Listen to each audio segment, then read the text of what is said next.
Hello and welcome to episode 123 of Daryl Show Your Work.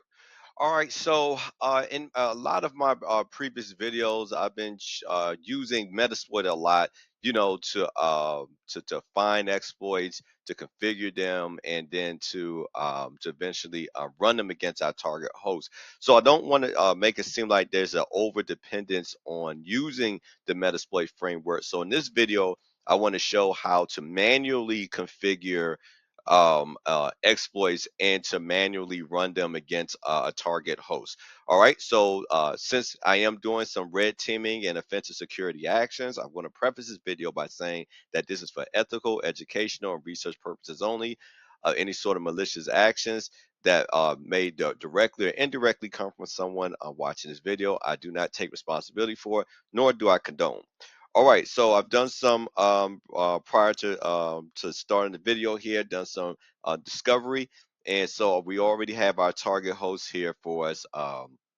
So that's I'll be skipping that step. So we know that our target host is located at 10.3.28.105.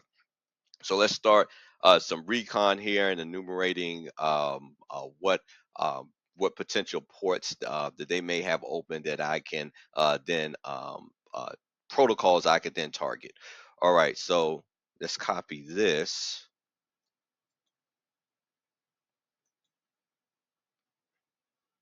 Let's see, waiting for my lab to actually catch up. There we go. I'm not sure why it's running so slow all of a sudden. All right, let's try that again. There we go. All right. So I'm gonna start off with running nmap scan. I'm gonna do a simple service scan against our target host here. And let's see what protocols and services is running on the ports, if any.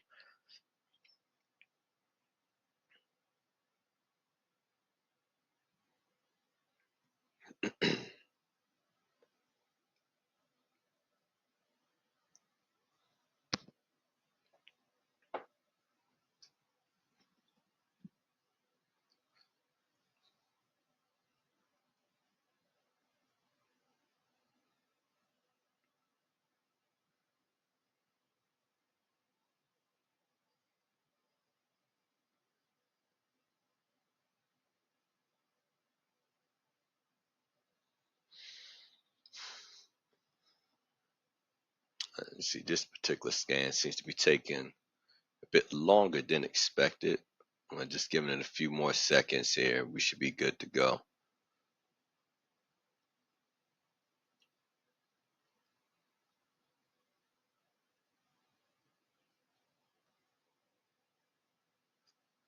All right. So we have a few ports open. We can see that we have three SMB related ports open, and we can tell that SMB because it's running Microsoft. So we know we have a Microsoft target, and then we can also see confirm that down here where we get a guesstimate of what operating system that it may be running. And so it's something. It seems to be hinting at that the operating system running on the system is either Windows Server 2008 revision 2 or 2012. So we don't know exactly right now, but perhaps once we get into our target host, maybe we can have a better idea of the exact operating system. All right. So then we also see that the RDP port is running here, but I'm going to go to, as usual, I'm going to go for the low hanging fruit here, port 80, and it's running our friend HTTP file server HTTPD 2.3, which we know more than likely is running the Rigetto web files server, but I could confirm that. So to confirm that it's running Rigetto, I'm going to open up a web browser here and make a visit to to our target host's address. And we can see here file HTTP file server 2.3. If I click here, can't really go anywhere, but we can see right here where it says Rigetto.com. So we know that we're dealing with that Rigetto HTTP file server, which previous video I've shown is vulnerable various attacks. All right, so the way that, so again, I am not going to use a Metasploit framework to exploit this the Rigetto vulnerabilities within Rigetto. But what I am going to do, I am going to use searchsploit, which does use the Metasploit framework as far as finding exploit publicly available exploits. All right, so in order for me to do that, let's say I'm gonna say type in searchsploit, and see the keyword I'm gonna give it, I'm gonna say HTTP file server, and I'm gonna just say 2.3. I'm not gonna even say Rigetto, and let's see what it comes back with. All right, so it came back with quite a few Rigetto related HTTP file server exploits.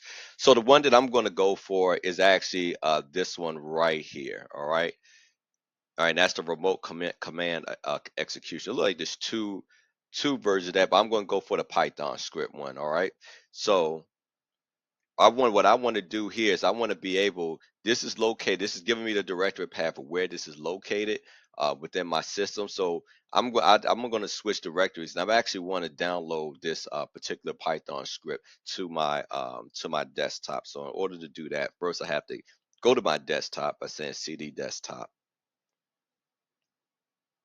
All right, then I have to tell searchsploit to copy that particular exploit and put it into my desktop. The way that I do that, I say searchsploit -m, and then I specify the exact ID of the exploit that I want copied. All right, which is 39161. All right, so it should be copying that to my local directory, which it looks like it has, and I could confirm that by simply doing the list command here, and we can see 39161.py, which is Python, is now in my local directory via the desktop directory. All right, so let's open this. Let's actually open the script up and let's see what's going on with it, so we have a better understanding of what's going on and also how I need to configure it. Where simple configuration would be a bit more automated within the Metasploit framework, where I would just go to show options, and just set to whatever I want it is to um, do, or whatever variables I want to set. I can just either set that to true or false, or whatever the IP address is, et cetera, et cetera. But here's a little different. All right, so I'm gonna open that up. All right, so first thing we notice is you look at the top, this tells us that we are dealing with a Python script. All right, and then it gives us the title of it. All right, and then the interesting thing is it gives us the Google Dork search term. All right, so what Dorks is basically it's a way to type in certain define certain vulnerabilities, or define certain exploits using Google searches. So if we type this in, like in text colon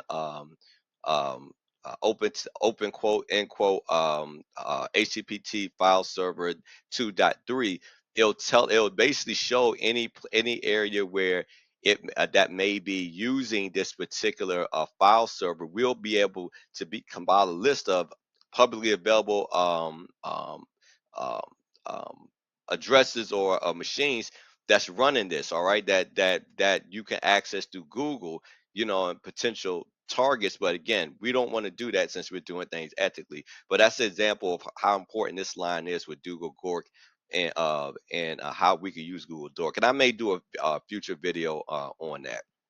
All right, if we go down, you can tell this is a remote host. It gives us the author of this exploit.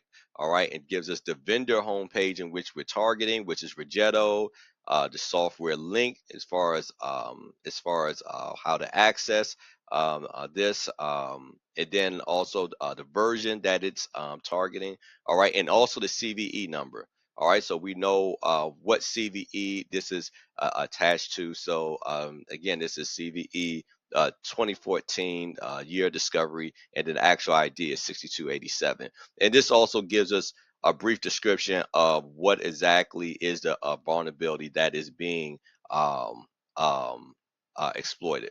All right, so a few other things is usage. This is a very great good line too here because it actually gives us the syntax of how we need to run this exploit. So it's telling me that this is how you run the exploit. You say Python, you give the exploit name, you give your target IP address, and then you give the target port number. All right, so it's great in the fact that it tells us exactly how to set this up on the command line. And if we look at EDB note, all right, so it's telling us here that we actually may need to run this. Number one, we need a netcat listener running on our end in order for this to successfully run, which makes sense because a lot of time you're looking at the background, like when I'm doing a trying to establish a interpreter session. All right, you can see multi-handler running in the background, so it makes sense that it may need that listener to establish a connection with our machine to then to the remote machine that we're targeting. All right, and it's telling us that we may actually need to run this multiple times in order for work. So it may not be a one and done thing that I made when it comes time to run the exploit. I may have to do it more than once in order to get a successful connection. All right. So basically, just explaining how this is how exactly this is going to work. So so once the exploit once I launch it, it's going to connect to a a server that I'm going to set up. All right, to host the netcat executable. All right, and I'm going to move that to my local directory because again, that's needed on my end for this to work. And the netcat executable will then run against the target host, and then that's going to connect it back to my IP address, which should provide me with the command session on the target. And so I'm going to walk us through all of that. But first, there's some things here that I'm going to have to configure. So scrolling down here a bit. All right, so we can see here exactly, just some of the code as far as how it works. I just gave us a very high level overview of how this works. So here, I need to adjust the IP address because this isn't my IP address. These are just like some default settings that were set up in here. So in order to configure this properly, I'm going to open up another terminal. All right, and then I'm going to do an ifconfig to find out what my IP address is and replace what's there. So since I am on interface Ethernet 1, my IP address is 10.10.45. So I'm going to copy that, and then I'm going to jump back into my text editor. All right, and I'm going to delete what was put here by default and fill in my specific IP address. And what happened there? Oh, okay. Doesn't like me doing Control V, so I'm gonna just have to just click on it. Right click to add this. All right, so adding that there. All right, and I'm also going to change the local port to, I'm not going to say 443 since that's rather common. I'm going to change to an uncommon port. So I'm going to say 1234. All right. And everything else here, basically this VB script, this is just a VB script that's just basically detailing what I just said regarding having to need that netcat executable in my local directory, then host, then and then this is what downloads the downloads that netcat executable to the target host and establishes that connection with my web server that I'm going to be hosting here in a few seconds. All right, so since we got that all set up, I'm gonna say Control X to exit and Y to save. All right. So next thing I want to do is I want to be able to I'm gonna want to copy that netcat executable file into my local directory. All right. So first I have to specify where I want to copy that from. All right. So I'm going to say copy. All right, and that netcat executable is located in user,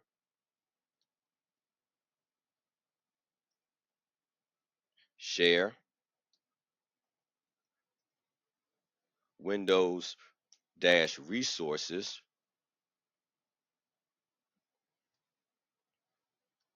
and in the binaries folder. And of course, the name of the file is nc.exe.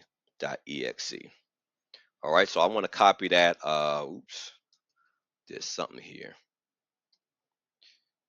.exe. All right, then I have to put a period here for it to copy it to my local directory. All right, so let's get that copied over. All right, looks successful, but let's confirm. I'm gonna do a list command.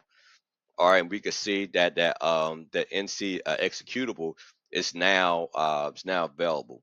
All right, so this is where I need to set up set up my simple web server, all right, in order to um, host that in order for the netcat listener then to make a connection there to the and we're going to connect with the target host. All right, so I need to actually open up another terminal to do this. So here I'm going to jump to my desktop as well, since everything is located there, and I'm going to host the contents of my desktop within a simple web server. So I'm going to say Python, all right, -m, and then we want to create a simple HTTP server. We want to host that on port 80. Oops. All right, so it looks like it's hosting that. All right, so I'm going to jump back here to my second terminal here where I did that ifconfig.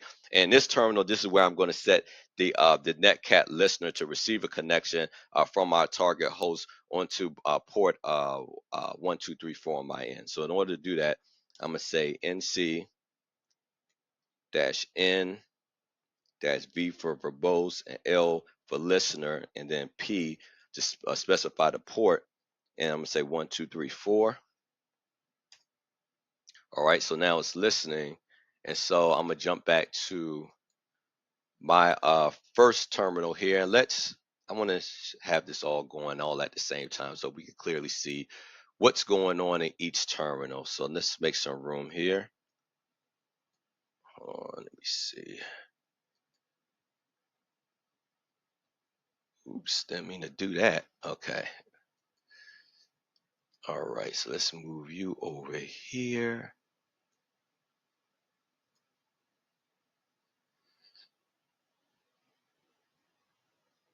All right, so move this up a little. There we go. So that's terminal 1.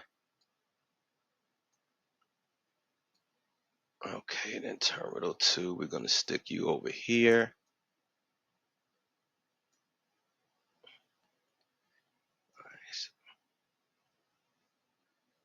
All right. And then terminal 3, where are you?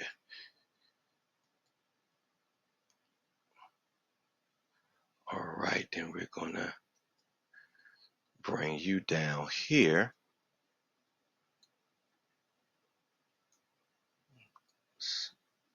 All right. There we go. All right. So terminal 1, this is where I'm going to actually execute the exploit. Terminal 2, terminal 2 is where netcat listeners is listening for that connection. And um, then the Python then the Python server is waiting for that it's basically it's hosting that the netcat listener and that Python script. And again, the netcat listener is where we're going to get our connection at. All right, so we'll see how this all works. All right, so come over here, and then in order to get that started, I am going to say let's see. Oh,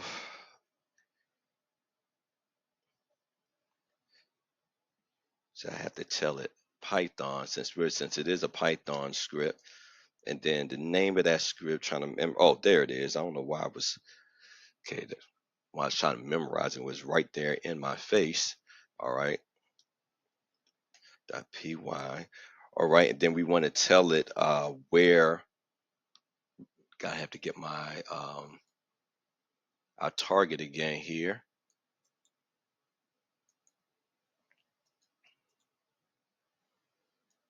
Paste it there. All right, and then we want to tell this to aim this at port 80. All right, since that's where the port is running. So again, we're telling Python to run this exploitation script, which is in my desktop directory against this target port, aiming it at port 80. So let's see what happens. All right, so we see this bunch of GET requests here within my web server that I'm hosting. And if we go here, nothing happens. So this is what this script meant where I may have to run it multiple times. So let's try run that again because I should have got that connection right here. So let's try that again.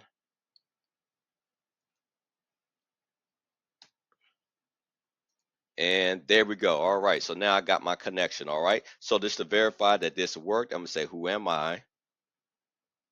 All right, we can see I'm administrator, so that's good. That's always a good thing to have administrative privileges.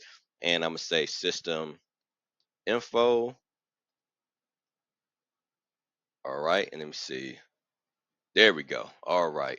So we can see actually they look like they have a bunch of patches installed here. That's what these are. So just going up at the top here.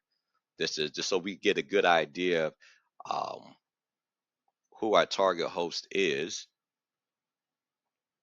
So it looks like that the actual operating system they're running is Windows Server 2012 revision 2. So it's not 2008 as it predicted at first, but nmap did tell us it was something. It was a version between Windows Server 2008 and 2012. So we can see that's clearly 2012 revision 2. All right. We can also see that actually it's an EC2 instance, so it's a virtual instance. All right. So that's good information to know, and so on and so on. But this essentially shows again what we were able to accomplish here was executing, configuring and executing an exploit manually without the automation of the Metasploit framework, which is it's just good information to know because sometimes you may have it, sometimes you may not have it, and it's always good to know how to be able to manually configure exploits, how to find those exploits, how to manually configure them, and how to run them against a target host without necessarily being 100% dependent on the Metasploit framework. So that brings me to the end of my video. Please like, share, and subscribe. Most importantly, share your work. Until next time, take care of yourself and God bless.